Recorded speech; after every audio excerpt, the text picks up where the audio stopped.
인생은 참 험난합니다. 바람잘 날 없어요. 평안하고 잘 지낸다 싶으면 여지없이 폭풍우가 또 몰려옵니다. 겉으로는 평안해 보이는 잔잔한 인생과 같은 사람들도 이 내면에는, 이 안에는 엄청난 갈등과 아픔이 있기도 합니다. 그래서 내가 제일 힘들어 보여요. 내가 제일 힘듭니다. 옆 사람을 보면 평온해 보입니다. 아무 일도 없어 보여요. 그러나 평온해 보이는 옆 사람도 어려움이 있기는 마찬가지입니다. 인생의 파도가 몰려오기 때문입니다. 삶의 무게에 짓눌려 참 어려운 시간들을 다들 보내고 있습니다. 그래서 찬송가에 보면 인생을 이 성난 파도로 표현을 합니다. 찬송가 432장인데 1절과 2절의 그 첫 부분을 보면 이렇게 나와 있어요. 큰 물결이 설레는 어두운 바다, 젖은 내 불빛도 희미한데, 이렇게 나와 있어요. 여기까지. 바다 가운데 한번 머릿속에 그려보십시오. 바다 가운데 작은 배가 둥둥 떠가다가 이제 목적지를 향하여 항구에 다 접어날 때쯤 되었어요. 그런데 웬걸요? 안개가 자욱하여 이 내가 갈 길을 비춰주는 등대가 희미하게 보일 듯 안 보이는, 어디로 가야 할지 지금 방향을 잃고 다 왔는데 지금 안개가 자욱하여 가기가 어렵다는 것입니다. 등대의 불빛도 희미하여 방향을 잡을 수 없습니다. 또 2절에는 이렇게 나왔어요. 큰 풍랑이 배를 위협하며 저 깊은 물 입 벌려 달려드나. 어떻습니까 여러분?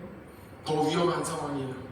큰 풍랑이 몰아쳐서 여러분들이 타고 있는 이 인생의 배가 파도에 의하여, 파도가 여러분들의 배를 집어삼킬 듯이 입을 벌리고 달려들고 있다는 거예요. 얼마나 두렵고 무섭습니까? 우리의 인생은 이 찬송가에 나와 있는 대로 성난 파도가 기다리는 이 바다를 항해하는 배와 같습니다. 때때로 잔잔한 것 같지만 그래도 불안해요. 왜 불안합니까? 잔잔해도 또 금방 파도가 몰려올 것이기 때문에 잔잔해도 불안한 거예요. 풍랑을 또 만나게 되어 있기 때문에 불안합니다. 지금은 풍랑이 없어도 앞으로 몰려들 풍랑이 예상되면서 또 불안해합니다. 예수님의 제자들도 예수님과 함께 배를 타고 가다가 이 갈릴리 호수를 건너가다가 풍랑을 만나게 되는데 큰 어려움을 당하게 되거든요. 그 모습을 그린 작품이 있어요. 한번 보시죠. 렘브란트가 그린 작품인데, 이 작품은 렘브란트가 1633년 완성한 작품입니다. 제목이 갈릴리 호수의 폭풍이에요. 이 그림을 잠시 소개를 드리자면 미국 보스턴의 이사벨라 스튜어트 가드너 미술관에 있었어요. 그런데 1990년 3월 18일 아침 경찰로 위장한 2명의 도둑이 이 미술관을 침입하여 이 작품을 포함한 13개의 미술품을 훔쳐간 뒤에 지금까지 못 찾고 있습니다. 35년이 훌쩍 넘게 지난 지금까지도 범인을 못 잡고 있다고 합니다. 혹시 행방을 아시는 분이 있으면 저에게 꼭 알려주시기 바랍니다. 이제 작품을 자세히 좀 살펴보도록 하겠습니다. 이 그림을 볼 때 가장 먼저 살펴봐야 되는 것은 그림의 구도입니다. 딱 보시면 여러분 어떻습니까? 대각선 구도가 보이시죠? 이 대각선. 대각선 구도는 이 기울기가 기울어져 있다는 것은 불안하다는 거예요. 이 그림을 가로지르고 있는 돛대를 연장하여 대각선을 그어보면요, 여러분들 보시는 대로 여러분들 왼편에 이 위쪽을 보면, 대각선의 위쪽을 보면 밝게 빛이 빛나고 있죠? 밝게 있어요. 끄덕끄덕 감사합니다. 반응을 해주셔서 감사드립니다. 또 오른쪽에 아래쪽에는 어둡죠. 렘브란트는 빛의 화가라고 불릴 정도로 이 빛을 활용했어요. 이 작품에 빛을 많이 활용했어요. 빛의 효과를 활용했어요. 배가 거의 기울어질 것 같은 높은 풍랑을 만났을지라도 빛이 있는 거예요. 소망이 있는 거예요. 우리의 인생에, 여러분들의 인생에 어떠한 어려움이 있을지라도, 풍랑 중에 배를 타고 있을지라도, 그 배에 탑승하여 전혀 길이 보이지 않을지라도 빛은 비추고 있다. 예수 그리스도의 빛의 은혜가, 예수 그리스도의 은혜가 여러분들과 함께하고 있다는 것을 표현하고 있는 거예요. 풍랑 속에서도 은혜가 있습니다. 또 다른 대각선이 있는데 보이십니까? 네. 배가 기울어져 있어요. 대각선은 불안한 구조예요.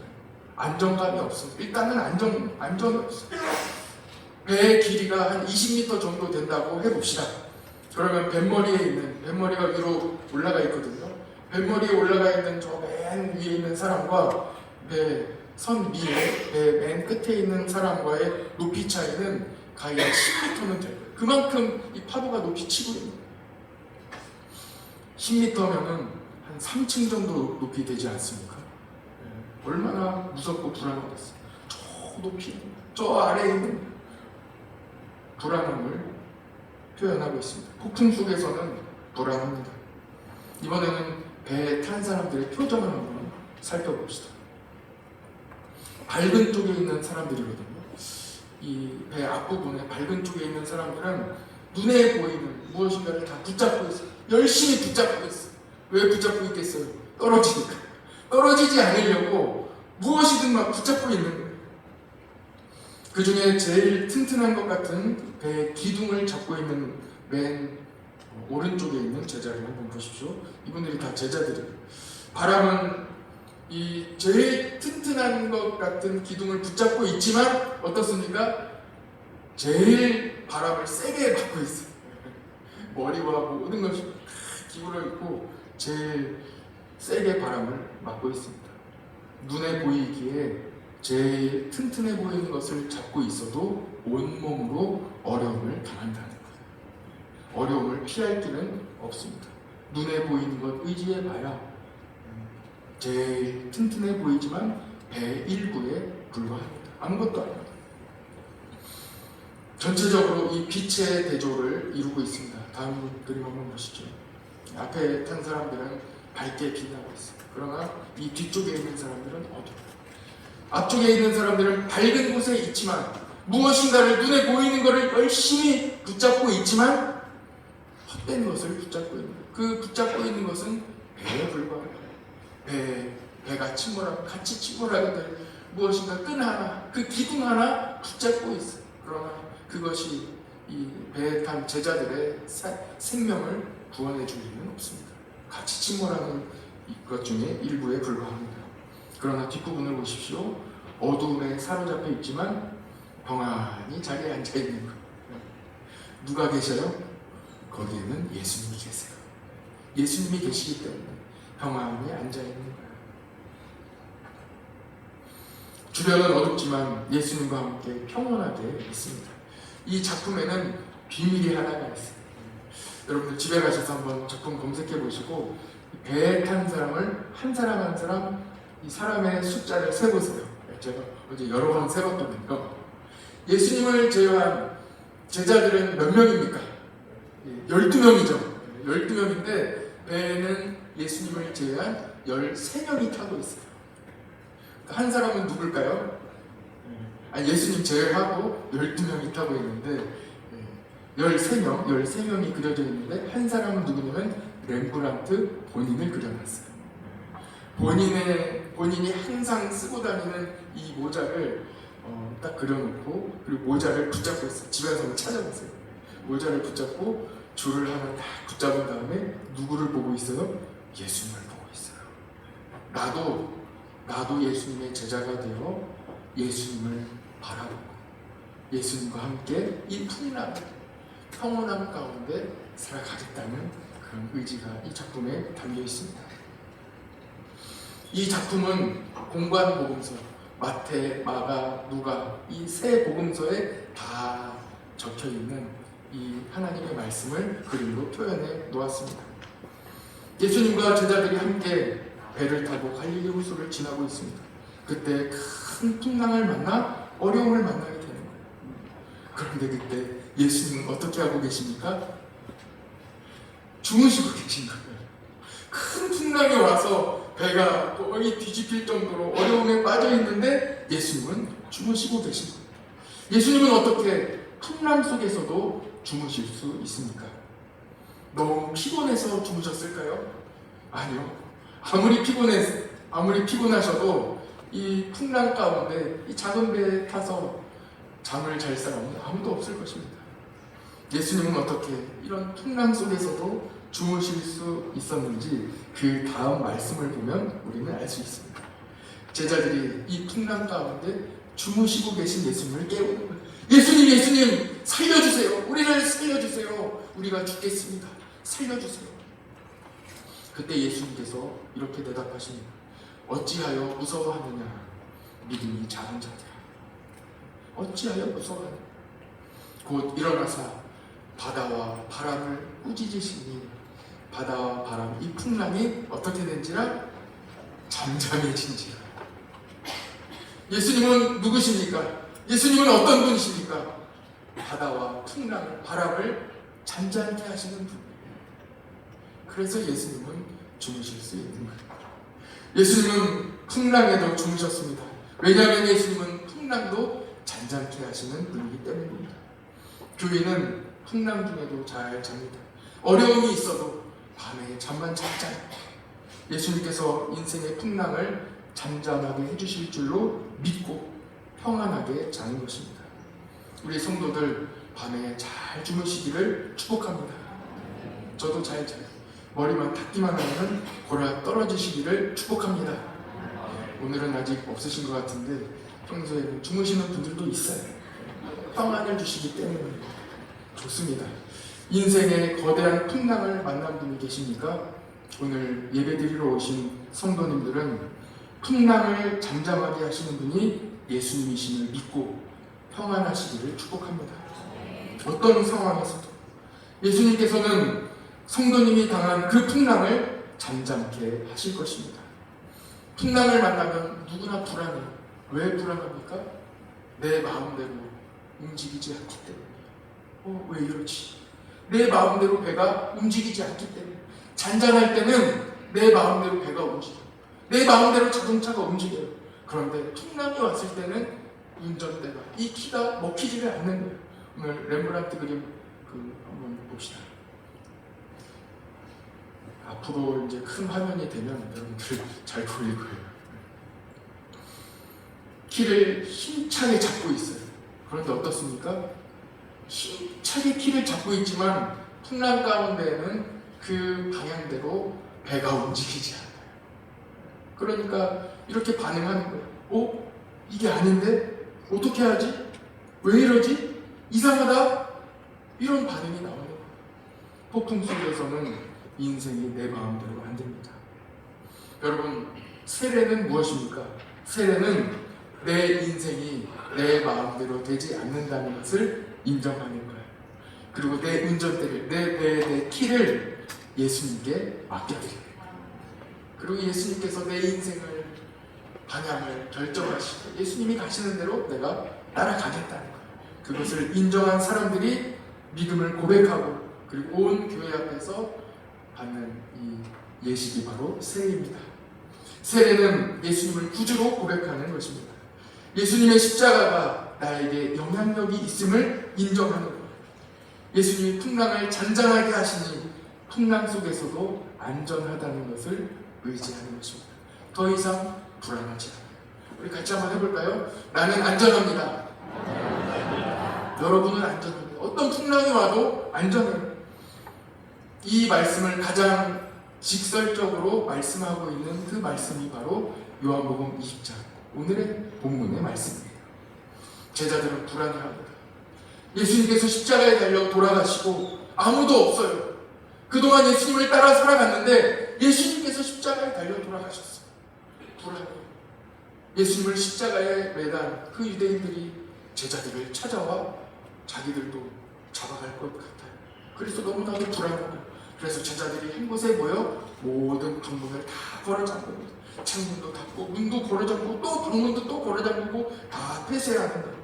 안으로 들어갑니다. 삶의 폭풍이 왔을 때 문을 걸어 잠깁니다. 여러분은 어떠십니까? 마음의 문을 닫아버리는 거예요. 빗장을 채우고 폐쇄시켜버립니다. 아무것도 하지 않겠다고 공언하며 동굴 속으로 들어가 버립니다. 그때 부활하신 예수님께서 부활의 몸을 입고 제자들이 있는 곳 한가운데로 들어오시는 거예요. 그리고 평강을 선포하십니다. 너희에게 평강이 있을지어다. 부활하신 예수님께서 여러분들이 무언가를 해서 여러분들이 평안을 얻는 게 아니라 여러분들이 다 문을 걸어 잠그고 여러분들이 이미 폐쇄되어 안에 동굴로 들어가 있는데 그 안에 예수님께서 찾아오셔서 평강을 선포해 주시는 거예요. 너희에게 평강이 있을지어다. 제자들은 부활하신 예수님을 만나 기쁨과 평강을 회복했습니다. 그리고 나서 예수님께서는 제자들을 보내시는 거예요. 너희들은 밖으로 나가라. 이제 문을 열고 밖으로 나가라. 밖으로 나가서 어떤 걸 하라고 말씀하십니까? 예수님이 부활하셨음을 전하라는 거예요. 그런데 그냥 내보내지 않으시고 예수님께서는 제자들에게 숨을 부르십니다. 호흡을 불어넣으시며 이렇게 말씀하십니다. 성령을 받아라. 제자들이 예수님을 떠나 세상 가운데 예수님의 부활하심을 전하기 위해서는 예수님의 거룩한 영 성령님과 함께해야 합니다. 이것이 바로 오늘 우리가 이 폭풍우 가운데 불안함 가운데 살아가는 데 있어서 평강을 얻기 위한 유일한 방법입니다. 성령 충만하시기를 축복합니다. 성령님이 함께 하셔야 됩니다. 예수님을 믿는 성도가 예수님을 믿었지요. 그 다음에 기억해야 하는 것은 바로 성령님과의 동행입니다. 성령님이 나와 함께 하신다. 로마서 8장은 성령님이 함께하는 사람에게는 어떤 일이 일어나는지 말씀하고 있습니다. 그 중에 한 가지만 여러분 오늘 기억하시면 좋겠습니다. 성령님은 여러분이 하나님의 자녀임을 알려주십니다. 같이 한번 해볼까요? 시작!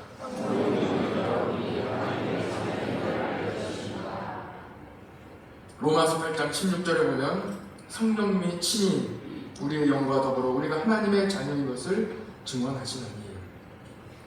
여러분은 하나님의 자녀입니다. 여러분 이것 하나로 다 끝난 거 아닙니까? 여러분들이 하나님의 자녀인데 천지를 창조하신 하나님께서 여러분들의 아버지이신데 뭐가 걱정입니까? 도대체 어떤 것이 문제가 될 수 있고 무엇이 여러분들에게 문제가 어려움이 될 수 있겠습니까?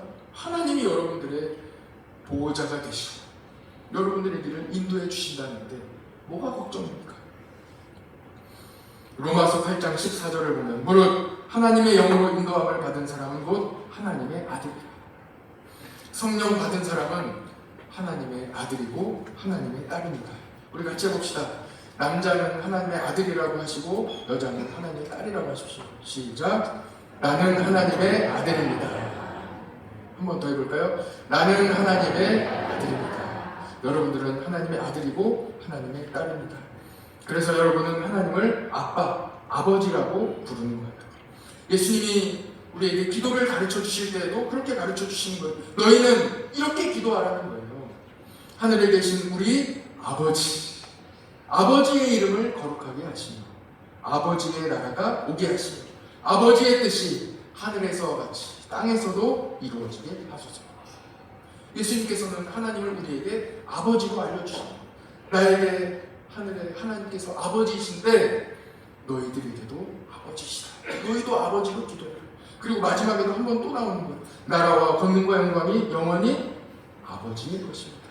여러분, 하나님께서는 여러분의 아버지가 되십니다. 아빠예요, 아빠. 성령님이 끊임없이 우리가 하나님의 자녀인 것을 증언하신다고 말씀했습니다. 여러분, 분명하죠? 여러분은 하나님의 자녀인 것이 분명합니다. 그런데 로마서 8장에 보면 성령님께서 끊임없이 여러분이 하나님의 자녀인 것을 증언하신다. 계속 여러분들의 마음속에서 너 하나님의 자녀야, 너 하나님의 아들이야, 너 하나님의 딸이야 하고 계속 말씀해 주신다는 거예요. 왜 그럴까요? 이미 우리는 하나님의 자녀인데 왜 성령님은 여러분들에게 계속 하나님의 자녀임을 알려주고 계실까요? 그 두 가지 이유가 있어요. 첫 번째는요, 신앙에 사춘기가 오기 때문이에요. 사춘기 자녀들은 어떻습니까? 저도 사춘기 지날 때는요, 우리 부모님이 아닌 것 같아. 나를 사랑하지 않는 것 같아. 사춘기. 정체성에 혼란이 와요. 예수님 잘 믿던 성도들도 어느 날 갑자기 사춘기가 와요. 하나님이 나 사랑 안 하는 것 같아. 나 하나님 자녀 아닌 것 같아. 그때 성령님이 알려주신 거. 아니야. 너 하나님의 자녀. 너 하나님의 아들이야. 너 하나님의 딸이야. 계속 알려주시고. 두 번째, 왜 성령님은 계속해서 우리에게 하나님의 자녀인 것을 증언해 주실까요? 두 번째는 사탄이 계속 우리를 유혹하기 때문에. 사탄이 속삭입니다. 너 하나님의 자녀 아니야. 너 그런 일 있었잖아. 너 하나님의 자녀 아니야. 너 내 종이 돼. 계속 유혹하고 속삭이는 거예요. 여기서 사탄에 넘어가는 순간 불안이 엄습해 옵니다. 그래서 예수님을 믿는 사람도 한순간에 불안에 휩싸일 수 있습니다. 로마서 8장 6절에 이렇게 말씀합니다. 육신의 생각은 사망이요 영의 생각은 생명과 평안입니다. 사탄의 유혹에 넘어가 이 모든 것을 하나님의 자녀인 것을 잊어버리게 되면 불안한 거예요. 그러나 성령님이 함께 하심을 알고 내가 하나님의 자녀인 것을 확신하며 끊임없이 그 믿음의 길로 걸어가는 사람은 생명이 있고 평안이 있다는 것입니다. 성령님은 여러분에게 평안을 주십니다. 폭풍 속에서도 평안하게 하십니다. 성령님이 함께하는 사람은 불안하지 않아요. 그래서 폭풍이 와도 높은 파도가 와도 즐기는 거예요. 평안해요. 폭풍을 즐기는 사람들이 있습니다. 우리 포르투갈에 가면요, 나자레라는 곳이 있는데 그곳에는 20m 미만, 정말 높은 파도는 30m 가까이 되는 파도가 올 때가 있대요.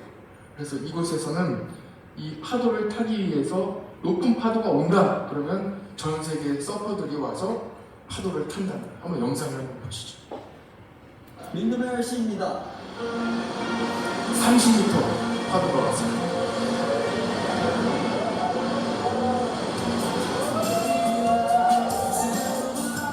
역시 서핑 세계 기록 보유자답습니다. 사람들의 사도선이 끊이지 않도록. 여기서 이렇게 봐서 그렇지 실제로 가서 어떻게 30m래. 30m, 여기가 30m. 한두 명이 타는 게 아니에요. 서퍼들은 파도와 하나 되는 이 순간의 짜릿함을 경험한다면 그 누구도 서핑의 매력에 빠지지 않을 수 없을 거라고 말하는데요. 여기까지 계속 보고 싶지만 시간 관계상 여기까지 하겠습니다. 집에 가서 보세요. EBS 30m 넘는 파도 검색하시면 한 10분 정도 되는데 참 은혜가 돼요. 누군가는 파도가 올 때 두려워하고 피하는 사람들이 있어요. 그러나 성령 충만한 사람, 성령님이 내 안에 있는 것을 확신하고 성령님과 함께하는 사람은 파도를 즐기는 거예요. 내 앞에 몰려오는 파도를 즐겁게 감당하고 그 파도를 타고 가는 거예요. 그래서 찬송가 432장 후렴에는 이렇게 나와 있습니다. 나 두려움 없네 두려움 없도다 주 예수님 늘 깨어 계시도다 이 흉흉한 바다를 다 지나면 저 소망의 나라에 이르리라 나 두려움 없네 두려움 없도다. 두려움 없는 거예요. 30m짜리 큰 풍랑이 우리의 인생에 다가와도 두려움 없는 거예요. 파도 타면 되거든. 즐기는 거예요. 찬양 중에 이런 찬양도 있어요. 거친 파도 날 향해 와도 주와 함께 날아오르리 폭풍 가운데 나의 영혼 잠잠하게 주를 보리라 잠잠하게 주를 보리라. 너무 높게 잡았어요. 너무 높게 잡아도 평안한 거예요. 성령님이 나와 함께 하시니 뭐가 걱정이 있어요. 여러분 어떻게 성령님이 여러분과 함께 하십니까? 어떻게 성령 충만할 수 있습니까? 예수님을 믿는 사람은요, 예수님을 믿는다는, 오늘 세례 받으신 분들 잘 기억하시기 바랍니다. 예수님을 믿는다는 게 뭡니까? 예수님을 믿는다는 건요, 내가 하는 게 아무것도 없다는 거예요. 점점 더 알게 되는 거예요. 아, 내가 한 게 아니구나. 내가 건강하고, 내가 지금 이렇게 예수님 믿는 거, 내가 오늘 교회에 나온 거, 내 가정을 이룬 거, 내가 찬양할 수 있는 거, 내가 직장에 다니는 거, 내가 한 것이 아무것도 없구나 하는 것을 하나하나 알게 되는 거예요. 누가 하셨어요? 하나님이 하셨어요. 그것을 깨닫게 되는 과정이 예수님을 믿는 거예요. 하나님이 다 하신 거예요. 모든 것 다 하나님이 하신 거예요. 여러분, 어떻게 성령 충만할 수 있습니까? 내가 할 수 있는 것 아무것도 없어요. 제자들은 두려움 가운데 사로잡혀 모든 문을 다 닫았어요.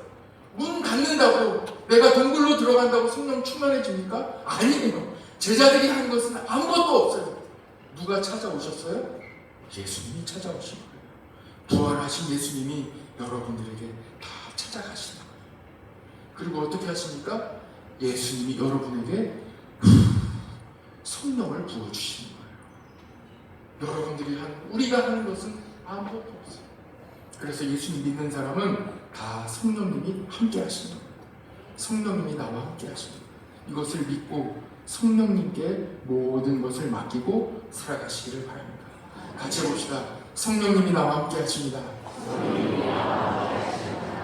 여러분들이 잡고 있던, 지금 여러분들 마음대로 움직이지 않아 당황하고 있는 그 운전대를 예수님께 맡기시고 성령 충만하여 성령님의 의지로 모든 것을 다 성령님께 의지하여 이번 한 주간에도 풍랑을 즐기시면서 승리하시기를 축복합니다. 기도하겠습니다. 하나님 아버지, 모든 것 다 주님께 맡겨드립니다. 이 시간 거친 파도와 풍랑이 우리 삶에 찾아올지라도 30m짜리 파도가 올지라도 성령님이 함께 하시면 넉넉히 즐기며 그 파도 가운데 찬양하며 웃으며 또한 감사하며 즐겁게 파도를 넘어갈 줄 믿습니다. 이 시간 우리 모든 성도들 삶의 풍랑 한가운데 있을지라도 성령 충만하여 넉넉히 이기는 모든 성도들 되게 하여 주옵소서. 주님만 의지하오며 예수님의 이름으로 기도드립니다. 아멘. 주신 말씀을 기억하시고